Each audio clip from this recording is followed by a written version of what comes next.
Richest city in India Mumbai. Mumbai எப்படி rich ஆச்சு and rich ஆகிறதுக்கான காரணங்கள் என்ன அண்ட் எந்த விஷயங்கள் பண்ணனால ரிச் ஆயிடுச்சு அப்படின்ற மாதிரி கம்ப்ளீட்டா பார்ப்போம். ஃபர்ஸ்ட் மும்பை.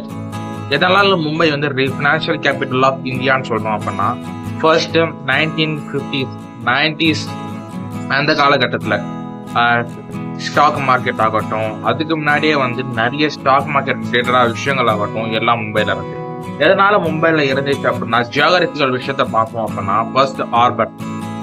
ஒரு ஸ்டேட்லயோ ஒரு கண்ட்ரிலயோ ஹார்பர் அப்படின்ற ஒரு விஷயத்துக்கு இருந்துச்சு அப்படின்னா, துறைமுகம் இருந்துச்சு அப்படின்னா ஆட்டோமேட்டிக் டெவலப்மெண்ட் ஆகும். அப்படி அந்த ஆட்டோமேட்டிக்கலா துறைமுகம் அப்படின்ற ஒரு எலமெண்ட் அங்கே இருக்கு. அது மட்டும் இல்ல, பக்கத்துல பாத்தீங்கன்னா பாகிஸ்தான் ஆகட்டும், சவுதி அரேபியா ஆகட்டும், எல்லாமே கல்ஃப் அந்த மாதிரி விஷயத்துல கரப்பால இருக்கு. அப்படி அந்த மாதிரி விஷயத்துல பக்கத்துல இருக்கனால ஆட்டோமேட்டிக்கலா வந்து பீப்புள் வந்து அங்கேருந்து வர ட்ரேட் ஆகட்டும் எல்லா விஷயத்தையும் பண்ணிட்டு இருக்காங்க. ஜியோகிராபிக்கல் விஷயமாகட்டும், ஹிஸ்டாரிக்கல் விஷயத்த பார்க்கும்போது சிவாஜி ஆகட்டும், நிறைய பீப்புள் வந்து ஆட்டோமேட்டிக்கா மும்பை அந்த மகாராஷ்டிரா அந்த சைட்ல வந்து ரீஜன்ல இருந்திருக்காங்க.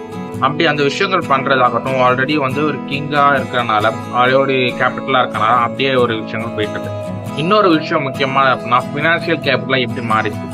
அப்படி அந்த விஷயத்துல ஸ்டாக் மார்க்கெட் ஆரம்பிக்கிறாங்க. அப்படி எல்லா ஸ்டேட்லயும் எல்லா விஷயமுமே ஸ்டாக் மார்க்கெட். பட் பர்டிகுலர் மும்பைல மட்டும் ஸ்டாக் மார்க்கெட் வந்து ரொம்ப மேசிவான க்ரோத் அச்சீவ் பண்ணிச்சு. ரீசெண்ட் டைம்ஸ் வந்து கல்கட்டாவோட ஸ்டாக் மார்க்கெட் வந்து ஹோஸ்ட் பண்ணியிருப்பாங்க.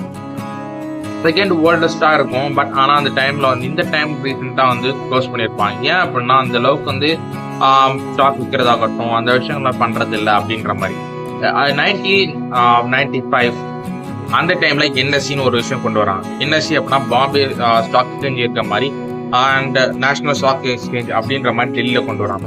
அது வந்து நேஷனல் வைடா இருக்கட்டும், பாம்பே வந்து இன்னொரு சைடு இந்தியா இருக்கட்டும் அப்படின்ற மாதிரி 2 விஷயங்கள் வந்து டாமினேட்டா கொண்டு வராங்க.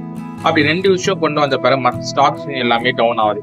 எதனால மும்பைல மட்டும் பர்டிகுலரா இருக்காங்க அப்படின்னா, மும்பைல உள்ள எக்கனாமிக்கல் டவுன் ஆகட்டும், மும்பைல இருக்க ஹிஸ்டாரிக்கல் விஷயங்கள் ஆகட்டும் எல்லாமே வந்து ஹெல்ப் பண்ணிருக்கு. சென்னைக்கு ஏன் ஒரு அந்த பேர் கிடைக்கல, பினான்சியல் கேபிட்டல் ஆஃப் இந்தியா அப்படின்ற பேர் கிடைக்கல அப்படின்னா இன்னொரு விஷயம். லைக் சென்னை வந்து அந்த அளவுக்கு வந்து பிரிட்டிஷ் அப்புறமா தான் குரோத் ஆயிருக்கிறது வருது. பிரிட்டிஷ் முன்னாடி வந்து அந்த அளவுக்கு குரோத் இல்லை. கம்பேர் டு மற்ற சிட்டிஸ்ல இருக்கணும் தமிழ்நாட்டுக்கு அந்த குரோத் இருந்துச்சு. லைக் எப்படி சொல்ல போனா அப்படின்னா, சிம்பிளா சொல்ல போனா லைக் மதுரை ஆகட்டும், ஒரு தஞ்சாவூர் ஆகட்டும் எல்லாமே வந்து பிரிட்டிஷ் வரத்துக்கு முன்னாடி குரோத் இருக்கு. பட் ஆனா பிரிட்டிஷ் அந்த அளவுக்கு வந்து குரோத்தா அந்த அளவுக்கு பண்ணல. ஆனா ட்ரெடிஷனா இன்னுமே இருக்கு அந்த சிட்டிஸ். பட் இதையே வந்து சென்னை ஆகட்டும் பிரிட்டிஷ் வந்த பிறகு குரோத்தா இருக்கு. பட் அந்த சென்னை வந்து பிரிட்டிஷ் வரத்துக்கு முன்னாடி அந்த அளவுக்கு குரோத் இருந்து பிளஸ் பிரிட்டிஷ் வந்தாங்க அப்படின்னா எந்த அளவுக்கு எஃபெக்டிவா இருக்குமோ அந்த அளவுக்கு வந்து மும்பை பண்ணியிருக்காங்க. அதான் மும்பை ஆயிருக்கு. லைக் எப்படி சொல்ல அப்படின்னா, பிரிட்டிஷ் வரத்துக்கு முன்னாடி மும்பை வந்து நல்ல ஒரு சிட்டி. பட் அந்த பிறகுமே வந்து நல்ல ஒரு சிட்டியை டெவலப் பண்ணியிருக்காங்க. 2 க்ரோத்துமே ஒரே இடத்துல கிடைச்சனால இன்னும் மேக்சிமான சக்சஸ் பண்ணிக்க முடிஞ்சிச்சு அப்படின்னு சொல்றாங்க. இன்னொரு விஷயம் பார்க்கல, ஸ்டாக் மார்க்கெட் ஆகட்டும், பினான்சியல் லிட்ரஸி அப்படின்ற மாதிரி எலமெண்ட்ல பார்க்கும்போது மும்பைல வந்து அதிகமா இருக்குன்னு சொல்றாங்க. மற்ற ஸ்டேட்டை தவிர்த்து மற்ற எல்லா விஷயமும் தவிர்த்து ஸ்டாக் மார்க்கெட் அப்படின்ற விஷயம் வந்து அந்த காலத்துல மும்பைல மட்டும் அதிகமான பீப்புள் வந்து இருந்திருக்காங்க. தலால் ஸ்ட்ரீட் அப்படின்னு சொல்ற மாதிரி நிறைய பீப்புள் வந்து ரிச் ஸ்ட்ரீட் அப்படின்னு நம்ம சொல்லுவோம் இங்க. லைக் வந்து அந்த இடத்துல நிறைய ஒரு எலக்ட்ரானிக் ஐட்டம் ஆகும் கிடைக்கும். பட் அந்த தலால் ஸ்ட்ரீட் அப்படிங்கிற ஃபுல்லாவே ஸ்டாக் மார்க்கெட் பற்றியும் ஸ்டாக் புரோக்கர் பற்றியும் கம்ப்ளீட்டா இருக்கு ஸ்ட்ரீட். அப்படி அந்த தலால் ஸ்ட்ரீட்ல வந்து இன்னும் நிறைய பீப்புள் வந்து ஸ்டாக் வாங்குறதாகட்டும் விற்கிறதாகட்டும் நிறைய விஷயங்கள் வந்து பண்ணிட்டு இருக்காங்க. அப்படி அந்த விஷயங்கள் பண்றதாகட்டும் நிறைய பீப்புள் வந்து வெளிநாட்டுல இருந்து ஸ்டாக் வாங்குறதாகட்டும், ஃபாரின் இன்ஸ்டிடியூஷனல் இன்வெஸ்டர்னு சொல்லுவாங்க. அந்த காலத்திலேயே அந்த பீப்புள் வந்து இங்க வந்து வாங்குறதாகட்டும் விற்கிறதாகட்டும் எல்லா விஷயத்தையும் பண்றதுனால ஆட்டோமேட்டிக்கலா வந்து குரோத் அதிகமாகும். இன்னொரு விஷயம் பார்க்கும்போது ஸ்கேம் 1992 அந்த மாதிரி விஷயங்களும் வந்து அந்த இடத்துல பண்றாங்க. அந்த அளவுக்கு ஸ்கேம் 1992 ஒரு டெக்னாலஜி விஷயமே இல்லாத அளவுக்கு அந்த அளவுக்கு இன்னும் தொழில்நுட்பம் இல்லாத இடத்துலயுமே அந்த அளவுக்கு பண்றாங்க அப்படின்னா அந்த அளவுக்கு கொஞ்சம் இம்பாக்ட கொடுக்க முடிஞ்சிச்சு அப்படின்னா, அந்த அளவுக்கு நாலேஜ் கெயின் பண்ண முடிஞ்சிச்சு அப்படின்னா அந்த பீப்புளோட நார்மல் வே ஆஃப் லிவிங்கை பார்க்கணும்.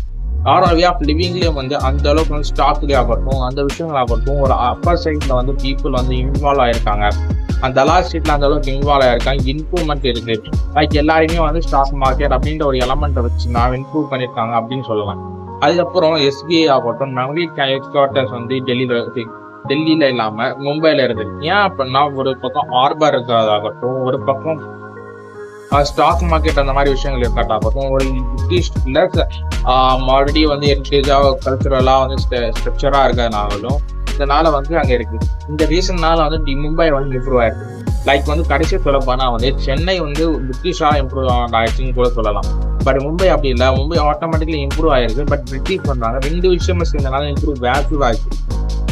அதே மட்டும் இல்லை, ஸ்டாக் மார்க்கெட் அப்படின்ற விஷயத்து வந்ததுனால எல்லாருக்கும் ஃபினான்ஷியல் நாலேஜ் அப்படின்ற மாதிரி ஒரு விஷயம் இருந்ததுனால அண்ட் ஹெட் குவார்ட்டர்ஸ் அந்த பக்கம் வைக்கணும், ஏன்னா ஆர்பர் அந்த பக்கம் இருக்கிறதுனால நிறைய பேர் இம்பாக்ட் ஆயிடுச்சு. ரொம்ப பெரிய ஒரு சேஞ்சஸ் கொண்டு வந்துச்சு அப்படின்னு சொல்லலாம். இதனால இந்த ஃபினான்ஷியல் கேபிட்டல் ஆஃப் இந்தியா வந்து மும்பைன்னு சொல்றாங்க. இது ஹெல்த் கேபிட்டல் ஆஃப் இந்தியா அப்படின்னா சென்னை சொல்லலாம். இதனால அப்படி சென்னை சொல்றாங்க அப்படின்னா அடையாரோட கேன்சர் இன்ஸ்டியூட் ஆகட்டும், நிறைய விஷயம் வந்து ஹெல்த் ரிலேட்டடா வந்து ஹாஸ்பிட்டல் ரிலேட்டடா நிறைய விஷயங்கள் சென்னையில கம்பேர்ட் டு எந்த ஸ்டேட் ஆகட்டும் எந்த சிட்டி ஆகட்டும் சென்னையில் அதிகமாக இருக்கிறதுனால நிறைய பீப்புள் வந்து இந்தியாவிலிருந்து வெளிநாட்டிலேருந்து கூட வராங்க ஒரு மெடிசனுக்காக. அப்படி வர்றதுனால வந்து ஒரு ரொம்ப வருஷம் முன்னாடியே வந்து பிரிட்டிஷர்ஸ் வந்து நிறைய விஷயங்கள் சென்னையில பண்ண ஆரம்பிச்சனால பீப்புள் வந்து இங்க வரதுனால ஹெல்த் கேபிட்டல் ஆஃப் இந்தியா அப்படின்னு சென்னை சொல்றாங்க. Thanks for